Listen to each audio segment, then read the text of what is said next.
এখন আমি জাভাস্ক্রিপ্টের মধ্যে যে রিটার্ন যে কিওয়ার্ডটা এটা নিয়ে কথা বলবো। তো এখন এর আগে তুমি দেখছো একটা ফাংশন আমি তৈরি করলাম, ফাংশনটার নাম হলো সে হ্যালো। তো সে হ্যালোটা যদি কল করি তাহলে অ্যালার্ট দিবে হ্যালো ওয়ার্ল্ড। এখন এই ফাংশনটা কোনো ইউজফুল ফাংশন না। ফাংশন তখনই ইউজফুল হয় যখন এটার থেকে কোনো জিনিসপত্র আউটপুট হয়, কোনো ভ্যালু আউটপুট হয়। তো এখন a function is most when useful when it returns a computed value। যেমন মনে করো ফাংশন সাম এ আর b let result equal to a plus b, মানে আমি একটা ভেরিয়েবল তৈরি করলাম যেখানে যেটার নাম হলো রেজাল্ট, এবং এটার সাথে একটা এক্সপ্রেশন দিলাম এ প্লাস বি।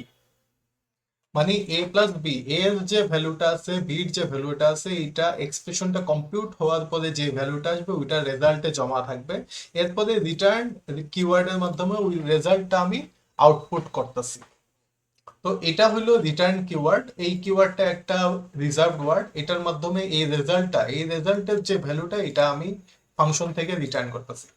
এখন আমি যদি এটা কল করি এই ফাংশনটা, তাহলে এটা কোনো ইউজফুল না, কারণ এটা কল হইতেছে, রিটার্ন হইতেছে, কিন্তু কোথাও শো করবে না। চলো রান করি, দেখো এখানে কিছু শো করে না, এটা টু এটা শো করে না। কিন্তু এটা এটা আমি ইচ্ছা করলে একটা অ্যালার্টের ভিতরে ঢুকে দিতে পারবো। যেমন অ্যালার্ট অ্যালার্ট যে যে ফাংশনটা, বিল্ট ইন ফাংশনটা, এটার ভিতরে সামটা ক্যালকুলেট হলো। আর যেহেতু অ্যালার্ট একটা এক্সপ্রেশন এক্সপেক্ট করতেছে, একটা ভ্যালু এক্সপেক্ট করতেছে, একটা ফাংশন রান করা, ওই ফাংশনটা যদি কোনো কোনো কিছু রিটার্ন করে তাহলে সেটা একটা ভ্যালু আউটপুট করবে। তো এই ফাংশনটা যেহেতু আমি রান রান করতেছি, কল করতেছি, এইটা এখানে একটা ভ্যালু আসবে। তো এখন আমি যদি রান করি, এই যে 10 আসলো, এইটা টু হলো 10। তো কয়েকটা জিনিস তোমার খেয়াল রাখতে হবে, there must be only one return. একটা ফাংশনের ভিতরে একটা মাত্র রিটার্ন হইতে হবে। আর only first return will apply, প্রথম যে রিটার্নটা এইটাই কাজে দিবে। তো এইটা কিন্তু কোনো কোডিং এরর না, কিন্তু এটা একটা লজিক এরর।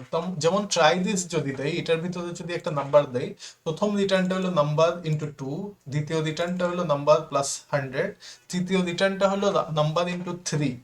কিন্তু এখানে প্রথম রিটার্নটাই ক্যালকুলেশন হবে নাম্বার ইন্টু টু।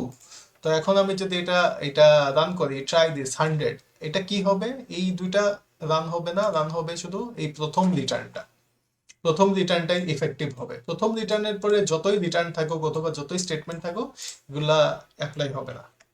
তো যখন তুমি রিটার্ন কল করবে তখন অন্য কোডগুলা ইগনোর হবে। যেমন let name equal to Tamal, return name, তমালটা রান হবে, রিটার্ন হবে। এরপরে অন্য যে এই স্টেটমেন্ট গুলা, let age equal to 100, let is logged in false, এগুলা কখনোই কল করা হবে না, আর এগুলা আনইউজড থেকে যাবে।